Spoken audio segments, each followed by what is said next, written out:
राधे राधे। श्री राम जी की विवाह पंचमी जब उनकी शादी हुई थी, तो उस बारे में क्या हुआ था हम उसके बारे में कथा कहेंगे। भगवान राम का भूमि पुत्री सीता के साथ विवाह मार्गशीर्ष शुक्ल पंचमी को हुआ था। राजा जनक जब अपने खेत में हल चला रहे थे, तो उस समय उन्हें एक धरती से एक कन्या की प्राप्ति हुई थी। वो घर पर ले आए, उन्होंने उसको पाला पोसा, उसका नाम उन्होंने सीता रखा। जब वह बड़ी हुई तो उन्होंने एक दिन सफाई कर रही थी घर की और लिपाई कर रही थी, तो उन्होंने शिव जी का धनुष उठाया और एक तरफ उठाकर रख दिया।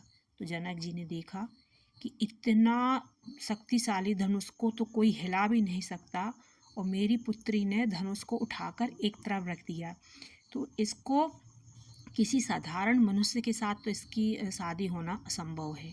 मैं अपनी लड़की की योग्यता के अनुसार ही इसकी विवाह करूँगा। जब कोई धनुष ही नहीं उठा सकता तो ये साधारण बालिका तो नहीं है। इनके योग्य ही जब लड़का मिलेगा तभी मैं शादी करूँगा। उन्होंने स्वयंवर रखा और सभी राजकुमारों को न्योता भेजा कि आप लोग अपने अपने राजकुमारों को लेकर आइए।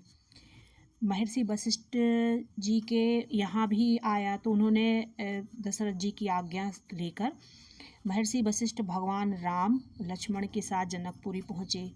उधर पर प्रतियोगिता चल रही थी धनुष उठाने की, लेकिन कोई भी धनुष नहीं उठा पा रहा था।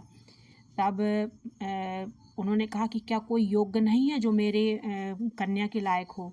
तब वशिष्ठ जी ने कहा कि महर्षि जी ने कहा कि जाओ धनुष उठाओ।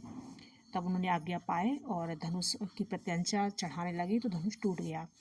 तब जनक जी ने राम को सीता के लिए चुना। उन्होंने सोचा कि जब मेरी लड़की एक तरफ उठा के रख सकती है और जो धनुष तोड़ सकता है, इन दोनों से अच्छी जोड़ी तो कोई और हो ही नहीं सकती। और इस तरह से उनका विवाह हुआ। उस दिन पंचमी थी, तो विवाह पंचमी कहलाई। राधे राधे।